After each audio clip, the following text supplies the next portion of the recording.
பலத்த கரம் இல்ல கை அப்படின்னு சொல்லிட்டு நம்ம கடந்த வாரத்துல பார்த்தோம். சோ அதுல நம்ம முதலாவது யார் மேலெல்லாம் அவருடைய கரம் வைக்கப்பட்டிருக்கும்னு சொல்லி தியானித்தோம். அவருடைய சுதந்திரம். யார் அவருடைய சுதந்திரம்? நம்ம தான். Very good. அதுல நம்ம தெளிவா இருக்கும். நான் தான் அவருடைய சுதந்திரம், என் மேல அவருடைய கரம் வைக்கப்பட்டிருக்கிறது. அடுத்தது பார்த்தோம் ஏன் அவருடைய கரம் வைக்கப்பட்டிருக்கு அப்படின்னு சொல்லி நம்ம பார்த்தோம். ஏன் வைக்கப்பட்டிருக்கு? Super, very good. அவருடைய பலத்த கைக்குள் நான் எப்படி இருக்கணும்? அடங்கி இருக்கணும். நானாவே எல்லாத்தையும் செய்ய முடியும் அப்படின்னு நினைச்சா என்னால கூடாத காரியம். அவருடைய கரம் தான் என்ன பண்ணும்? நடத்தும். அதனாலதான் நானு அவருடைய கரத்துக்குள்ள இருக்கணும். ஏன் இருக்கணும்ன்றது பார்த்தோம். என்னெல்லாம் செய்யும் அப்படின்றத பார்த்தோம் இல்லையா? அவருடைய பலத்த கரம் நம்மள ரொம்ப செழிப்பான இடத்துல கொண்டு விட்டுச்சான்னு பார்த்தோமா? வனாந்திரம், வறண்ட நிலம், ஓகேயா, ஒண்ணுக்கும் ஆகாது, சுற்றி வர பண்ண தேவன். நல்லா ஈஸியான வாழ்க்கையை அமைத்து தராம இவ்வளோ பாடுகள், இவ்வளோ கஷ்டம், நான் எதுக்கு இந்த உலர்ந்த எலும்புகளுக்கு நடுவுல போய் நிக்கணும்? நல்ல பச்சை பசேன்னு இருக்கிறதான நான் விரும்புவேன். அவருக்கு தெரியுமே ஏன் நான் இந்த வழியில போறேன்றதெல்லாம் நம்ம கடந்த வாரத்துல தியானித்தோம். தேவன் எப்படி செங்கடலை கடக்க செய்து கர்த்தர் யார் என்பதை நீயும் அறியணும், எகிப்தியரும் புறஜாதியாரும் மற்றவர்களும் அறியும்படிக்கே கர்த்தர் நம்மள நிறைய நேரத்துல நீ முறுமுறுத்துட்டு என்ன பண்ணிடக்கூடாது, பின்னிட்டு திரும்பி எனக்கு அந்த வாழ்க்கையே நல்லா இருந்திருக்கும் போல, ஜெபிக்காமலே நான் நல்லா இருப்பேன் போல அப்படின்னு நினைச்சு நீ என்னை விட்டு தூரம் போய்விடக் கூடாது. அது உன்னை அடிமைத்தனத்துல கொண்டு விட்டுரும், அது உன்னை பாடாப்படுத்திரும், அது உன்னை அழுத்தி கீழே கொண்டு தள்ளிரோன்ற இடத்துல இருந்தா நான் உன்னை மீட்டு கொண்டு வந்தேன். இந்த வனாந்திரத்தை கண்டு கலங்காதே என்று சொல்லலாம். நம்ம நிறைய காரியங்களை கடந்த வாரத்துல தியானித்தோம். அது தொடர்ச்சியாக இன்னைக்கு சங்கீதம் 89ஆம் சங்கீதம் 21ஆம் வசனம், நல்லா தெரிந்த ஒரு வசனம். 89:21. என் கை அவனோடே உறுதியாய் இருக்கும், என் புயம் அவனை பலப்படுத்தும். ஆமென். என் கை அவனோடு உறுதியாய் இருக்கும். தேவனுடைய கரம் எப்படி இருக்குமாமா? உறுதியாய் இருக்கும்.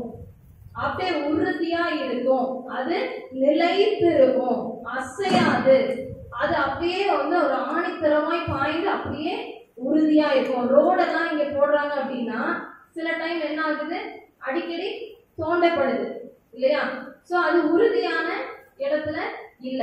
ஒரு பில்டிங்கே பாருங்க, நல்ல ஸ்ட்ராங்கா கட்டி எழுப்பப்பட்ட பழங்காலத்து பெரிய பில்டிங்ஸ நிறைய நாடுகள்ல காணாமலே போயிருது. பாதி இடிஞ்சு போயிருக்கும், பாதிய காணாது. நீங்களே உங்களுடைய பழைய வீடு எத்தனையோ முறை என்ன பண்ணிருப்பீங்க, இடிச்சு புது வீடை கட்டலாம், புது வீடா மாத்திரலாம். நிறைய பேரை நீங்க கேள்விப்பட்டிருப்பீங்க, பழைய வீடை இடிச்சிட்டோம், புது வீடு கட்டிட்டோம். இப்படி எல்லாம் பல விதங்கள்ல பார்க்கும்போது தேவனுடைய கை, இது மனுஷ வேலையினால் செய்யப்பட்டது எல்லாமே என்ன பண்ணப்படுது? இடிக்கப்படுது, மாற்றப்படுது, அது மாறிக்கொண்டே இருக்கு. தேவனுடைய கை உறுதியா இருக்கும், அவனோடு சொல்லப்பட்டு. ஓகே, அடுத்தது என் கை என் புயம் அவனை பலப்படுத்தும் அப்படின்னு இந்த இந்த சூழ்நிலை ஏன் ஆண்டவருடைய கை உறுதியா இருக்கும், பலப்படுத்தும்னா, நீங்களும் நானும் மனிதர்களாகிய நாம் பல நேரங்கள்ல குழப்பத்திலேயே இருப்போம். முக்காவாசி நேரமும் குழப்பம் தான். ஒரே பிரச்சனையிலே உட்கார்ந்துட்டு இருப்போம், போராட்டத்திலே இருந்துட்டு இருப்போம், பயத்திலேயே வாழ்ந்துட்டு இருப்போம். இது மனிதனுடைய வாழ்க்கை. சோ உனக்கு இப்படிப்பட்ட வாழ்க்கையில தான் என்னுடைய கை உனக்கு உறுதியாய் தேவைப்படுகிறது. இன்னைக்கு நல்ல ஒரு கேம் விளையாண்டோம்ல. சோ முன்னாடி இருக்கவங்க விழும்போது எனக்கு மனசுல என்ன உறுதி இருக்கு, பிடிப்பாங்களோ பிடிக்க மாட்டாங்களோ, செய்திக்கு ரிலேட்டடா தான் கேமே வச்சேன். சோ பிடிப்பாங்களோ பிடிக்க மாட்டாங்களோ, என்ன நம்பிக்கையில நான் பின்னாடி சாயறது. சோ இது பின்னாடி நின்னவங்களுக்கான இதா இல்ல. பட் நம்ம நிறைய நேரங்கள்ல எந்த மனிதனையும் நம்மளால என்ன பண்ண முடியறது இல்ல, உறுதியாய் நம்ப முடிவதில்லை, சார்ந்து நிற்க முடிவதில்லை. ஆனா தேவனுடைய கரம் நம் மீது உறுதியாய் இருக்கும், அவனோடுன்னு சொல்லப்பட்டிருக்கு. அந்த அவன் யாருன்னு சொல்லி முந்தின வசனத்தை படிக்கலாம். என் தாசனாகிய தாவீதை கண்டுபிடித்தேன், என் பரிசுத்த என் தாசனாகிய தாவீதை நான் என்ன பண்ணேன்? நீங்களும் நானும் நம்முடைய தேவனால தெரிந்து கொள்ளப்பட்டவர்கள், கண்டுபிடிக்கப்பட்டவர்கள். ஹல்லேலூயா. என் தாசனாகிய தாவீதை நான் கண்டுபிடித்தேன். எத்தனையோ பெண்கள் இருக்காங்க. நான் தான் வந்த உடனே சொல்லியிருந்தேன், நீங்க எல்லாரும் பாக்கியவான்கள். எத்தனையோ பெண்கள் இருக்காங்க, எத்தனையோ பேர் இந்த உலகத்துல இருக்கலாம். தேவன் நம்மளை கண்டுபிடித்து கூட்டிட்டு வராரு, அவருடைய சந்நிதியில கொண்டு வந்து உட்கார வைக்கிறார். எபேசியர் 1ஆம் அதிகாரம் 4, 5, 6 வசனங்களை படிக்கலாம். ரொம்ப பவர்ஃபுல்லான வசனம். தமக்கு முன்பாக நாம் அன்பில் பரிசுத்தம் உள்ளவர்களும் குற்றமில்லாதவர்களுமாய் இருப்பதற்கு அவர் உலக தோற்றத்துக்கு முன்னே கிறிஸ்துவுக்குள் நம்மை தெரிந்து கொண்டபடியே பிரியமானவருக்குள் தாம் நமக்கு தந்தன்ன தம்முடைய கிருபையின் மகிமைக்கு புகழ்ச்சியாக தம்முடைய தயவுள்ள சித்தத்தின்படியே நம்மை இயேசு கிறிஸ்து மூலமாய் தமக்கு சுவிகார புத்திரர் ஆகும்படி முன்குறித்திருக்கிறார். ஆமென். அதுல அவன் என்னெல்லாம் சொல்லப்பட்டிருக்குன்னு கொஞ்சம் ஆழமா பாத்தீங்கன்னா, உலகம்லாம் தோன்றதுக்கு முன்னாடியே நம்மை தேவன் கண்டுபிடித்து விட்டார், தெரிந்தெடுத்து விட்டார். உலகமே தோன்றுகிறதற்கு முன்பாக, உலகத்தின் அனைத்து காரியங்கள் தோன்றதுக்கு முன்பாகவே தேவன் நம்மை என்ன பண்ணிட்டாரு? தெரிந்து கொண்டார். அடுத்த 6ஆம் வசனத்துல பார்க்கும்போது நம்மளை முன்குறித்திருக்கிறார், நம்மளை வேறு பிரிக்கிறாரு. சுவிகார புத்திரர்கள், இவர்கள் என் புத்திரர்கள், இவன் என் தாசன், இவள் என்னுடைய பிள்ளை என்றெல்லாம் சொல்லி நம்மளை கண்டுபிடிச்சு தூக்கிட்டு வர. அடுத்த லைன் 20வது வசனத்துல சங்கீதம் 89:20 அந்த அடுத்த பகுதி வாசிக்கலாம். என் தாசனாகிய தாவீதை கண்டுபிடித்து என் பரிசுத்த தைலத்தினால் அவனை அபிஷேகம் பண்ணினேன். என் பரிசுத்த தைலத்தினால் நான் அவனை என்ன பண்ணிருக்கேன்? அபிஷேகம் பண்ணிருக்கிறேன். நான் அவனை நம்மளுக்கு சொல்லப்பட்ட காரியம் இதுல நம்ம மேல கை வைத்து சொல்லலாம்.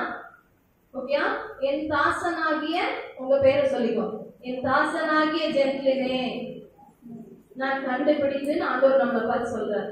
என் தாசனாகிய ஜென்ட்லினை நான் கண்டுபிடித்து அவள் மேல நானு என் பரிசுத்த தைலத்தால் அபிஷேகம் பண்ணி, பரிசுத்த ஆவியினால நம்மளை தேவன் நிரப்பி வைத்திருக்கிறார். நம்மளை தெரிந்து கொண்ட தேவன். நீங்க அதை வெளியில எங்கேயோ கை தட்டியோ கத்தியோ காட்ட வேண்டிய அவசியம் இல்லை. உங்க மேல ஒரு அபிஷேகத்தை தேவன் வைத்திருக்கிறார். ஆமென். அந்த பிள்ளையை பார்த்துதான் ஆண்டவர் என்ன சொல்றாரு?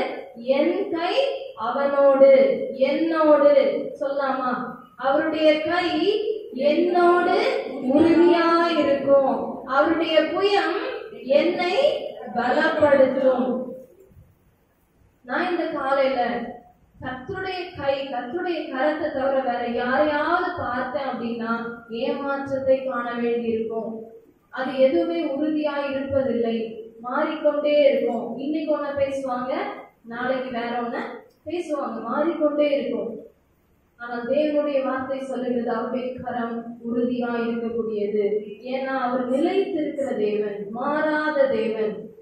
இந்த யோவான் 6ஆம் அதிகாரம் 56ஆம் வசனத்தை படிக்கலாம். யோவான் 6:56. என் மாம்சத்தை புசித்து என் இரத்தத்தை பானம் பண்ணுகிறவன் என்னிலே நிலைத்திருக்கிறான், நானும் அவனிலே நிலைத்திருக்கிறேன். என்னையே அவன் டெய்லி என்ன பண்ணிட்டு இருக்கான்? புசிச்சிட்டு இருக்கான். என்னுடைய வார்த்தைகளை கேட்டு கொண்டிருக்கிறான், என்னையே தியானித்து கொண்டிருக்கிறான். அவனுக்கு இரவும் பகலும் என்கிட்டயே தான் உட்கார்ந்து இருக்கான். அவன் என் தாசன், அவன் என்னில் நிலைத்திருக்கிறான், நானும் அவனில் நிலைத்திருக்கிறேன். நான் உன்னை விட்டு மாறதே இல்லை, உறுதியா இருக்கிறேன். நான் உன்னை ஒருபோதும் கைவிடாத தேவனாய் இருந்திருக்கிறேன். ஹல்லேலூயா. ஏன் அப்படின்னா இந்த உலகத்துல உங்களுக்கு உபத்திரவம் உண்டு, சோதிக்கிற காரியங்கள் உண்டு, பிரச்சனையே இல்லை அப்படின்னு சொல்றது இல்ல. எல்லாம் நான் தான் முன்னாடியே சொல்லியிருந்தேன், நமக்கு நிறைய நேரங்கள்ல ஒரே குழப்பமா இருக்கு, எதை தேர்ந்தெடுக்கிறதுன்னு தெரியல, குழம்பி போய் இருக்கிறேன். முக்காவாசி நேரமும் பிரச்சனையவே யோசிச்சுட்டு இருக்கிறேன். பாடுகள் பிரச்சனைகளே என்னைய துரத்திக்கிட்டே இருக்கு. பல நேரங்கள்ல பயம் என்னை அதிகமாய் ஆட்கொள்கிறது. நான் பயந்தே நடுங்கி சாகிறேன் அப்படின்ற மாதிரியான உலகத்துலதான் நீ இருக்கிற. அதனாலதான் நான் உனக்கு சொல்லியிருக்கேன், நான் இந்த உலகத்தை ஜெயித்தேன். ஹல்லேலூயா. தேவன் நம்மளை பார்த்து என்ன சொல்றாரு? நான் இந்த உலகத்தை ஜெயித்தேன், நான் ஜெயிச்சிருக்கேன். ஏன்னா இங்க பிரச்சனைகள் போராட்டங்கள் பெருசா இருக்குன்றத நான் கண்டிருக்கிறேன். எனக்கு தெரியும் பிள்ளையே, நீ என்னுடைய தாசன், நான் உன்னை கண்டுபிடிச்சிருக்கேன். என்னுடைய கரம் உன் மேல உறுதியா இருக்கும், உன்னை அதுதான் பலப்படுத்தும்.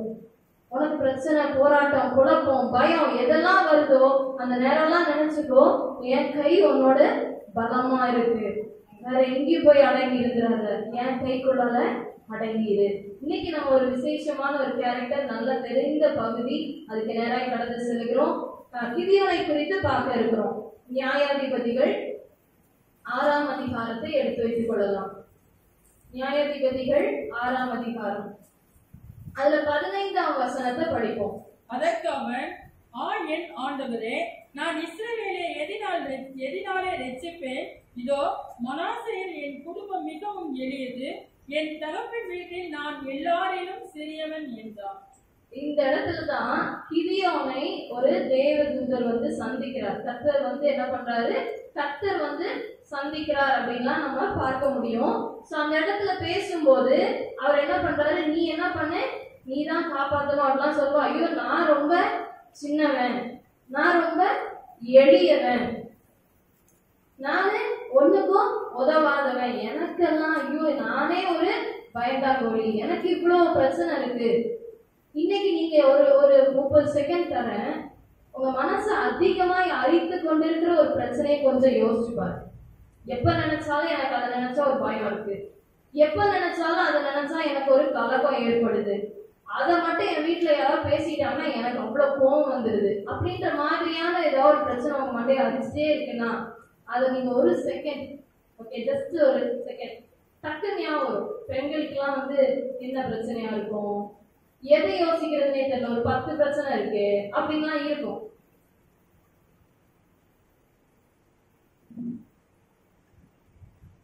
எத்தனை பேருக்கு உங்க பிரச்சனை தலையில டக்குன்னு கிளிக் ஆயிடுச்சு, நீங்க பிரச்சனை இப்ப சொல்ல மாட்டீங்க. யாருக்கெல்லாம் சொன்ன உடனே நேரா பாயிண்ட்டுக்கு போயிட்டேன், சூப்பர், ஓகே. ஸோ அது உங்களை குறித்து இருக்கலாம், உங்கள் சுகத்தையா இருக்கலாம், உங்கள் வருமானமா இருக்கலாம், உங்கள் கணவரா இருக்கலாம், உங்கள் பிள்ளைகளா இருக்கலாம், உங்க வீடா இருக்கலாம், உங்க காரியம் ஏதோ ஒன்று உங்களுக்கு சம்பந்தப்பட்டது கண்டிப்பா இல்லையா. நம்ம அதை நினைச்சு பார்த்தாலே ஐயோ என் பிள்ளையா கஷ்டமா இருக்குங்க, அதை நினைச்சாலே கஷ்டமா இருக்கு. ஐயோ என் கணவரா யோசிச்சே பார்க்க முடியல, மனசே உடையுது. இந்த பிரச்சனையா அதை மட்டும் என்னால, அதை பத்தி எனக்கு யாரும் பேசுறாரு, அதுக்கு சம்பந்தப்பட்டு யாரும் வேற வீட்டுல ஏதோ நடந்திருக்கும், ஐயோ இது எனக்கு சம்பந்தமாகிற மாதிரியே இருக்கு இந்த செய்தி, இது வேண்டாம், எனக்கு கேட்கவே கஷ்டமா இருக்கு, வேண்டாம் வேண்டாம், இது என்ன என் மனசை காயப்படுத்து, பழசு நடந்து முடிஞ்சதெல்லாம் எனக்கு கிண்டி கிளற மாதிரி இருக்கு. இதுதான் இங்க கிதியோனுடைய வாழ்க்கையில பாருங்க, அவன் நான் சிறியவனா இருக்கேன், எனக்கே ஒண்ணும் இல்லை, நானே படாத பாடுபட்டு இருக்கேன், என் சொந்த குடும்பத்தை கூட என்னால என்ன பண்ண முடியாது, ஒழுங்கா கொண்டு செல்ல முடியாமல் இருக்கிறேன் என்று சொல்லுகிற தேவ பிள்ளையே, இந்த காலையில என்னால என் வீட்டையே ஒழுங்கா நடத்த முடியல, நான் எப்படி அப்படின்றதுக்கு தான் அடுத்த வர போறோம். என்னால முடியலன்னு சொல்லுகிற இடத்துலதான் என் கை அவனோடு உறுதியா இருக்கும், என் புயம் உன்னை என்ன பண்ணும், பலப்படுத்தும். கரம் பிடித்து என்னை நீங்க நடத்தி சொல்லுங்கப்பா, ஏன்னா எனக்கு நல்லா தெரியும் நான் ஒரு பலவீனமான பாண்டம், என் வீட்டிலேயே நான் கடைசியா இருக்கிற நபரா இருக்கிறேன், என்கிட்ட அவ்வளவு சீக்கிரம் எதுவும் பெருசா என்னை கொண்டு நடத்திட முடியாது, என் சுகவீனத்தையும் என் பலவீனத்தையும் பார்க்கவே என்னால முடியலை. இங்க கிதியோன் அதான் சொல்றாரு, நான் எப்படி ஆண்டுறேன், என்ன வச்சு நீங்க என்ன செய்யணும்னு நினைக்கிறீங்க, நானே ஒன்றும் தெரியாம இருக்கிறேன், நானே ரொம்ப மோசமான நிலைமையில இருக்கிறேன். நம்ம அதே நியாயாதிபதிகள் 6ஆம் அதிகாரம் 11ஆம் வசனத்தை படித்து பாருங்க. அதற்கு பின்பு கர்த்தருடைய தூதனானவர் வந்து அபேசீரியனான யோவாசின் ஊராகிய ஒப்ராவில் இருக்கும் ஒரு கர்வாலி மரத்தின் கீழ் உட்கார்ந்தார். அப்பொழுது அவனுடைய குமாரன் கிதியோன் கோதுமையை மீதியானவரின் கைக்கு தப்புவிக்கிறதற்காக ஆலைக்கு சமீபமாய் அதை போரடித்தான். என்ன ஆகுது, கிதியோன் அங்க வந்து உட்கார்ந்து இருக்காரு ஒரு ஓரமா. அங்க கர்த்தருடைய தூதனானவரும் வந்து உட்கார்ந்து பார்க்கிறாங்க. கிதியோன் என்ன செய்து கொண்டிருக்கிறார்? மீதியானியரின் கைக்கு தப்புவிக்கிறதற்காக, தான் வீட்டு சோத்துக்காக என்ன பண்றாரு? யாரும் என்னோட திருடிட்டு ஓடிடக்கூடாது, ஐயோ என் பிள்ளைங்க என்னோட குடும்பம், இதையே நான் என்ன பண்ண முடியல, பயந்து பயந்து ஒளிச்சு உட்கார்ந்து அடிச்சுட்டு இருக்கேன். என் குடும்பத்தையும் என்னுடைய வீட்டு பராமரிக்கிறதுக்கும் என்னுடைய சுய உடம்ப பராமரிக்கிறதுக்கே என்னால என்ன பண்ண முடியறது இல்ல, முடியல ஆண்டவரே. நானே ஒளிஞ்சு உட்கார்ந்துதான் என் வீட்டுக்கு நெக்ஸ்ட் டைம் சாப்பாடு வரணுன்றதுக்காக, இந்த மீதியானியர்கள் இந்த எதிரிகளின் கையிலிருந்து தப்பு வைக்கிறதுக்காக நான் ஒளிஞ்சு உட்கார்ந்து செய்து கொண்டு இருக்கிறேன். நான் எப்படி ஆண்டவரே என்ன போய் நீங்க தேடி வந்திருக்கீங்க? ஆனால் தேவன் இந்த காலை வேளையிலே கிதியோன் மூலமாக நம்மளோடு பேசிக் கொண்டிருக்கிறார். ஒன்னதான் நான் தேடி வந்திருக்கிறேன். அல்லேலூயா. நீ எளியவள்னு சொல்லிட்டு இருக்கியா? என் வீட்டுக்காகவே நான் ஒழுங்கா ஜெபிக்க தெரியலப்பா, என்ன தேசத்துக்கு ஜெபிக்கணும்னு கூப்பிடுறீங்களா? என்னோட வீட்டையே என்னால ஒழுங்கா பராமரிக்க முடியல, நான் இன்னொரு பிள்ளைய பராமரிக்கணும்னு கூப்பிடுறீங்களா என்னைய? என் வீட்டுக்கே நான் நல்ல ஆகாரத்தை கொண்டு போய் கொடுக்க முடியாம அவ்வளவு வறண்டு போயிருக்கு. நான் வந்து கொடுக்கத்தக்கதாக மற்றவங்களுக்கு உதவி செய்யணும், மற்றவங்களுக்கு நான் கொடுக்கணும்னு என் கையை யூஸ் பண்ண போறீங்களா? நான் சிறுமையும் எளிமையுமானது. நான் தான் ஆண்டவரே அப்பா ஓரமா கிடக்க வேண்டிய ஆண்டவரே. என் சொந்த புருஷனை ஒரு ஆளையே என்னால என்ன பண்ண முடியல, சமாளிக்க முடியாம நான் தவிக்கிறேன். நான் ஊர்ல இருக்க எல்லா புருஷர்களுக்காக நான் ஜெபிக்கணுமா? நான் ஒன்னதான் தேடி வந்திருக்கிறேன் என்று சொல்லி தேவன் சொல்லுகிறார். அல்லேலூயா. கிதியோன் நான் ஒதுங்கி ஓரமா என் வீட்டுக்கு சோறு வைக்கிறதுக்கே எனக்கு பயமா இருக்கு, நான் ஒளிஞ்சு அப்படி எவனாவது எடுத்துட்டு போயிடுவானோ, எனக்கு இருக்கிற இந்த சின்ன கொஞ்சம் விஷயத்தையும் என்னால ஒழுங்கா பராமரிக்க முடியல, எனக்கு இருக்கிற 4 பிள்ளைங்களை என்னால ஒழுங்கா வளர்க்க முடியாம நான் அந்த பாடுபட்டு இருக்கேன். என்ன வச்சு சண்டே கிளாஸ் நடத்தணும்னு நினைக்கிறீங்களா? என்னுடைய சுகத்தையே என்னால ஒழுங்கா பார்க்க முடியல, என்னோட கை காலுக்கே அவ்வளவு பலவீனம். நான் பெண்களுக்காக நிக்கணுமா? அவங்களுக்காக நான் ஜெபிக்கணுமா? நான் தான் ஊழியர் செய்யணுமா? ஆண்டவரே என் வீட்டுக்கே நான் ஒழுங்கா பண்ண முடியல. இதுதான் கிதியோனின் நிலை. நமக்கு நிலையும் அதே இருக்குமே. ஆனால் கர்த்தர் இன்னைக்கு நம்மளை பார்த்து உற்சாகப்படுத்துகிறார். கிதியோனே நீதான் எனக்கு வேணும், நீதான் வேணும். என் கை உன்னோட பலமா இருக்கு, உறுதியா இருக்கு. நான் ஒன்னதான் பலப்படுத்த போறேன். ஒண்ணுமே இல்லைன்னு சொல்லிட்டு இருக்கல, ஒன்னதான் நான் பலப்படுத்த போறேன். உன் வீட்டுக்கும் சோறு தருவேன், இந்த ஊர்ல இருக்க அத்தனை பேரையும் நான் காப்பாத்தி சோறு கொடுக்க போறேன். அது ஒன்ன வைத்து தான் செய்ய போகிறேன். அல்லேலூயா. நான் என்னப்பா, நான் என்ன ஆண்டவரே, படிப்பும் இல்ல, ஞானம் இல்ல, அறிவு இல்ல, சொல்லிக் கொண்டிருப்போமே. ஆனால் உற்சாகப்படுவோம். கர்த்தர் நம்மோடு பேசிக் கொண்டிருக்கிறார்.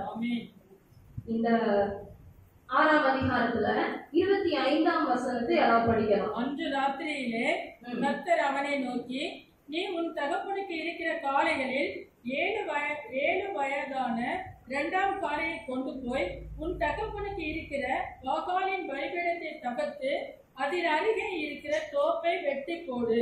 எஸ். சோ இன்னைக்கு கிதியோனாகிய உங்களையும் என்னையும் தேவன் இந்த சிறியதாக, இந்த அற்பமா எண்ணப்பட்ட, என் சொந்த காரியத்தை என்னால சரியாய் செய்ய தெரியாதுன்னு சொல்லுகிற உங்களை கொண்டு ஒரு பெரிய காரியத்தை செய்ய போகிற தேவன் முதல்ல என்ன சொல்றாரு? இந்த பாகால், ஓகே, உங்க அப்பா பல காலமா உனக்கு சொல்லி தந்த அந்த மூட நம்பிக்கைகள், நீ காலகாலமா செஞ்சுட்டு வர சடங்காச்சாரங்கள், உன் வீட்டுல தேவையில்லாத அசுத்தங்கள், தேவனுக்கு பிரியமற்ற வார்த்தைகள், கர்த்தரை அவமதிக்கிற காரியங்கள் எல்லாத்தையும் என்ன பண்ணு? சுத்திகரி. அதெல்லாம் இடிச்சு எல்லாத்தையும் கிளீன் பண்ணு, எல்லாத்தையும் தூக்கி எறி, எல்லாத்தையும் வெளியே போடு. ஒன்ன நான் பயன்படுத்த போகிறேன். இந்த காரியம் கேட்கும் போது நான் ரொம்ப வயது சென்றவர்களாக இருக்கலாம், எனக்கு ஞானம் குறைவா இருக்கலாம், எனக்கு என்னுடைய சுய பலமோ என் சுய காரியத்தையோ செய்வதற்கு என்னால் முடியாமல் இருக்கலாம்.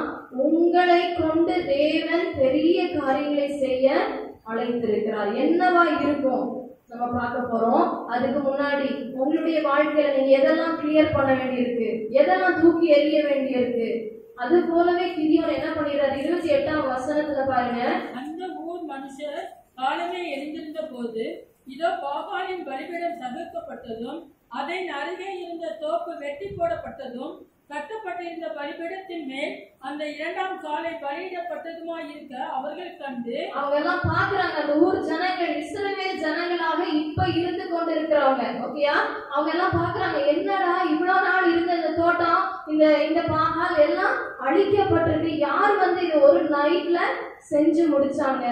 உங்களுடைய வீட்டுல உங்களுடைய வாழ்க்கையில நீங்க கிளியர் பண்ண வேண்டிய காரியங்கள் என்னெல்லாம் இருக்கும் அப்படின்னு சொல்லி நீங்களே சிந்தித்து பாருங்க.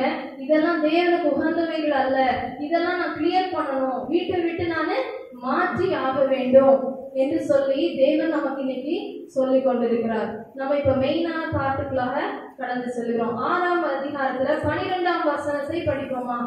கர்த்தருடைய தூதனானவர் அவனுக்கு தரிசனமாகி பராக்கிரமசாலியே கர்த்தர் உன்னோடே இருக்கிறார் என்றார். எஸ், இப்பதான் கதைக்குள்ளாக வரோம். கிதியோன் என்ன பண்ணிட்டு இருந்தாரு? என் வீட்டுக்கு நெக்ஸ்ட் டைம் சாப்பாடு இருக்குமா இல்லையான்னு தெரியல, மீதியானியர் பார்த்துட்டான் அப்படின்னா எடுத்துட்டு ஓடிடுவான். சோ அவர்கிட்ட இருந்து காப்பாத்துறதுக்கு நான் ஒளிஞ்சு உட்கார்ந்து கதிரை எடுத்துட்டு இருக்கேன். அப்படின்னு இருக்க நேரத்துலதான் கர்த்தருடைய தூதனானவர் பராக்கிரமசாலியே கர்த்தர் உன்னோடு இருக்கிறார் அப்படின்னு சொல்றார். இடத்துல 13ஆம் வசனத்தை பாருங்க. 12ஆம் வசனத்துல கர்த்தர் உன்னோடு இருக்கிறார் அப்படின்னு சொல்லியாச்சு.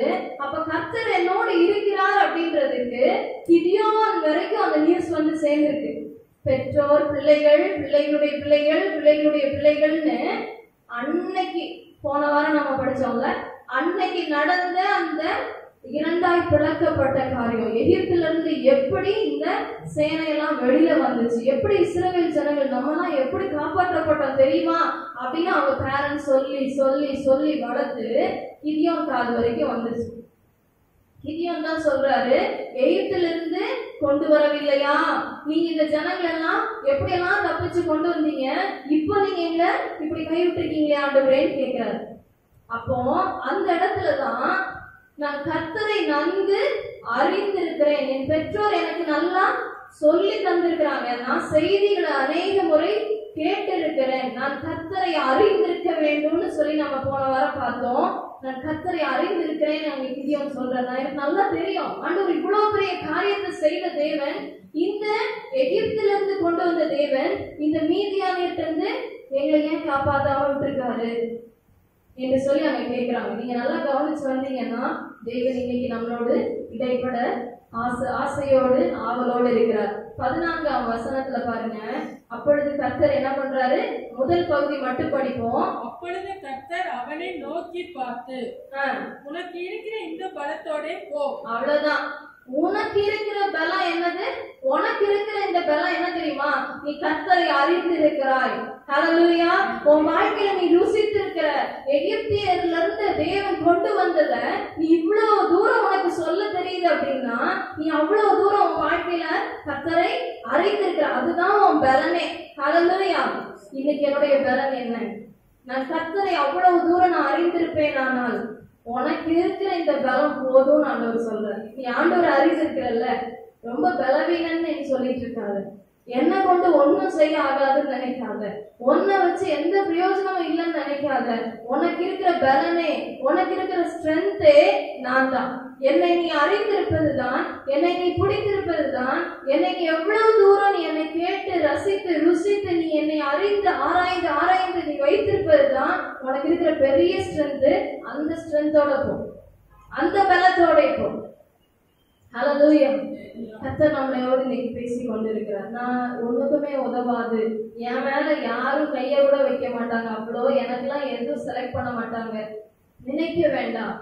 ஒரு காலத்துல நல்லா இருந்திருக்கேன், இன்னைக்கெல்லாம் அவ்வளவுதான், அப்படியே ஏதோ போயிட்டு இருக்கு நினைக்க வேண்டாம். கர்த்தர் உங்களை கொண்டு என்னமோ செய்ய போகிறார். உனக்கு இருக்கிற இந்த பலத்தோட இப்போ உன் பலனே நான் தான். ஏன்னா என் கை அவனோடு உறுதியா இருக்கும். நான் உன்னோடு உறுதியா இருக்கிறேன், உன்னை நான் பலப்படுத்துவேன், என்னுடைய புயம் உன்னை பலப்படுத்தும் தேவன் நம்மை பார்த்து சொல்லுகிறார். கிதியோன் ஒரு பெரிய பயந்தாங்கோலியா இருக்கிறாரு.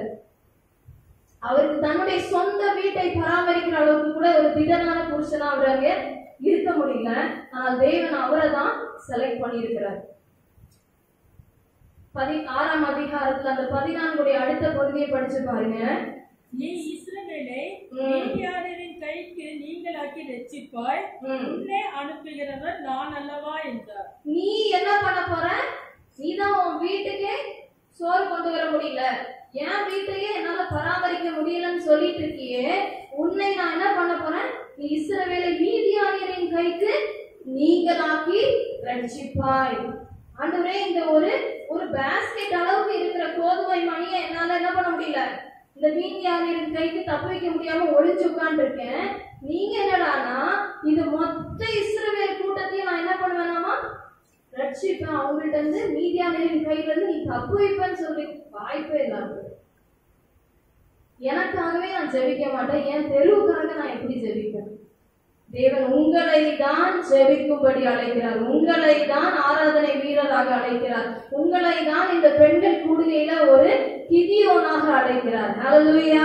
நம்மள தேவன் நீங்க நினைச்சிட்டு இருக்கீங்க என் சொந்த காரியத்திற்காகவே நான் போராடிட்டு இருக்கேன், அதையே நான் ஜெயிக்க முடியல, இது வரைக்கும் நான் இந்த புருஷனோட போராடி போராடி ஒரு நாள் கூட நான் அவர்கிட்ட ஜெயிச்சது இல்ல. நான் எப்படிங்க, நானா எப்படி மத்த யூத்துக்காக ஜெபிக்கணும்? நான் இந்த ஊழியத்தை தாங்கணும், என் வீட்டுக்கே சோறுக்கு வழி இல்லை, நான் ஊழியத்தை எப்படி தாங்குவேன்?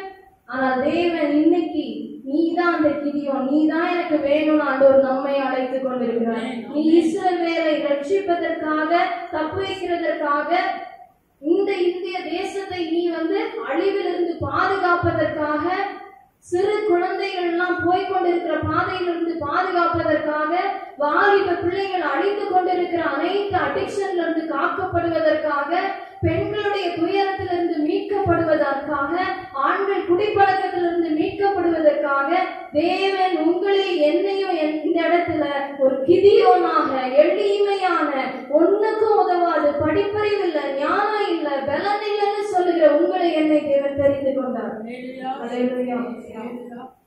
நான் ஏமாத்துறோம் ஆண்டவரே, என்னை விட படிச்சவங்க எல்லாம் இருக்காங்களே, நல்லா ஜெபிக்கிறவங்க இருக்காங்களே, நான் வேணுமா உங்களுக்கு? கர்த்தர் நீதான் வேணும்னு சொல்றார். ஆமென். நீதான் வேணும். ரொம்ப பயப்படுறியா? நீதான் வேணும். உனக்கு ரொம்ப ஒன்ன நினைச்சே பயமா இருக்கா? நீதான் அதிகமா தேவைப்படுற. எனக்கு உன் வாழ்க்கையே உனக்கு போராட்டமா இருக்கா? நீ வா, நிறைய பேருடைய போராட்டத்தை பாரு. உன் போராட்டம் பெருசு நினைச்சிட்டு இருக்க, அவன் என்னென்னமோ அனுபவிச்சுட்டு இருக்கான். வா, ஜெபிக்க வா, ஆண்டவருக்காய் நிற்க வா, கொடுக்க வா.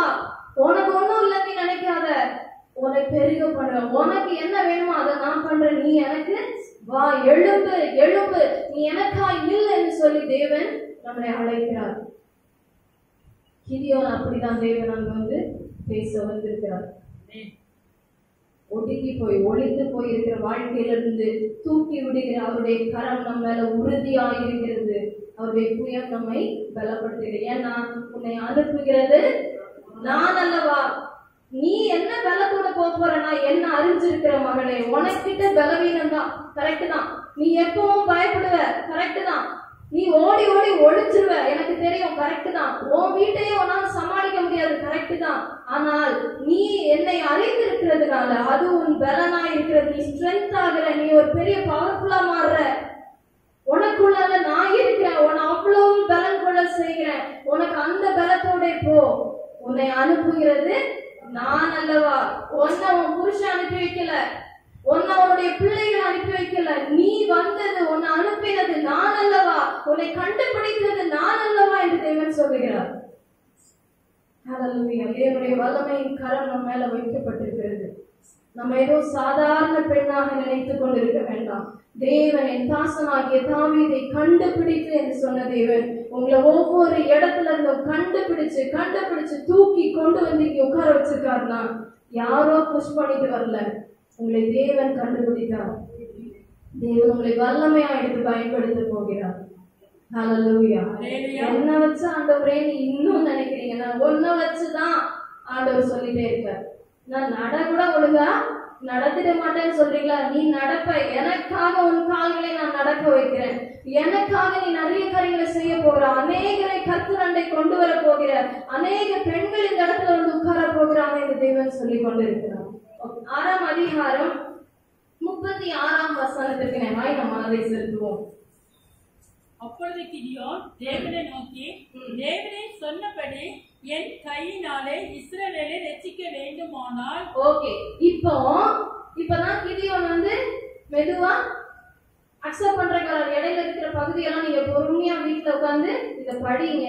நீங்க கிதியோனுடைய வாழ்க்கையை உங்களை அதிகமா தொடுதுன்னா ஃபுல் இதை படிங்க. பட் இந்த இடத்துல ஒரு வழியா ஆண்டவர் கன்வின்ஸ் பண்ணி கூப்பிட்டு வந்தாச்சு. ஆண்டவர்கிட்ட வந்த பிறகு, அப்பா நான் என் கையை வச்சுதான் நீங்க வந்து இந்த இஸ்ரவேலை ரட்சிக்கணும் மீட்கணும்னு நினைக்கிறீங்கன்னா 37ஆம் வசனம் படிப்போம். இதோ நான் மயிருள்ள ஒரு தோலை களத்திலே போடுகிறேன், பனி தோலின் மேல் மாத்திரம் பெய்து பூமி எல்லாம் காய்ந்திருந்தால் அப்பொழுது தேவரே சொன்னபடி இஸ்ரவேலை என் கையினால் ரட்சிப்பீர் என்று அதனாலே அறிவேன் என்றார்.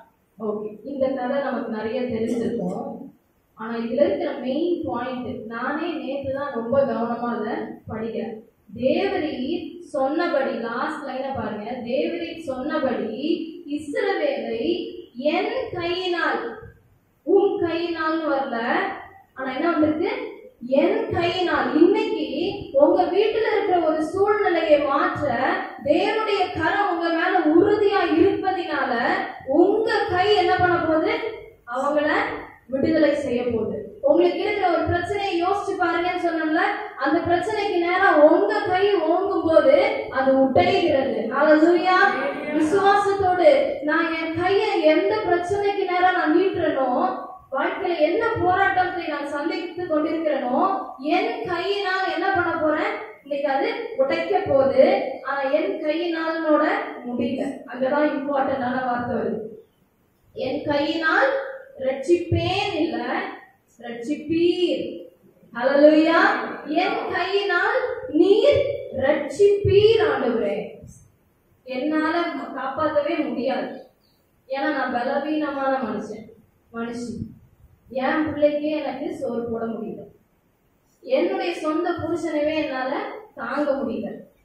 எனக்கு இருக்கிற பிரச்சனையும் போராட்டமும், நான் இன்னைக்கு நல்லா இருந்த மாதிரி இருப்பேன், இன்னைக்கு சாயங்காலமே வேற மாதிரி இருப்பேன். நாளைக்கு காலையில எனக்கு ஏதாவது ஒரு சின்ன காரியத்தை எனக்கு சொல்லிட்டாங்கன்னா அவ்வளவுதான், நானு அப்புறம் அப்படியே பயமுறுத்துற மாதிரி ஒரு கடல் பிரச்சனை வந்துச்சுன்னா அவ்வளவுதான், முடிஞ்சேன். பயந்து ஒளிஞ்சுவேன்.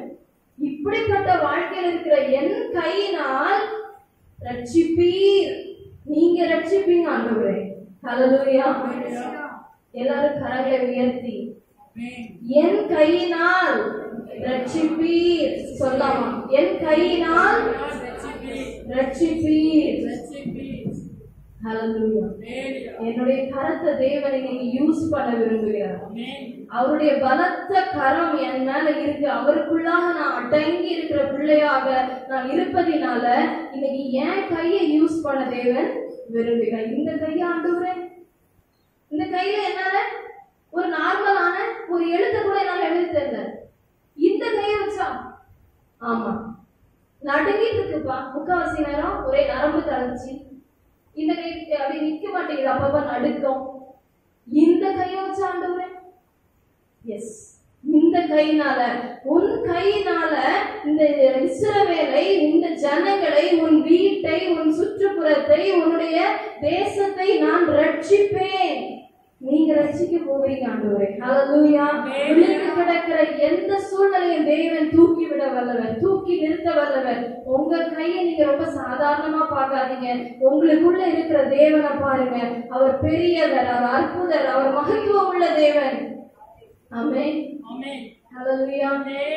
சோ இத வந்து யார் பார்த்துட்டா, கிதியோன் பார்த்துட்டான். 37ஆம் வசனத்துல கிதியோன் நன்றாக பார்த்து விட்டார், கர்த்தர் பெரியவர், அவர் ரட்சிப்பாரு, என் கையை யூஸ் பண்ண போறாருன்றத நல்லா தெரிஞ்சுக்கிட்டாரு கிதியோன், அந்த ஒரு சின்ன ஒரு அற்புதத்தினால.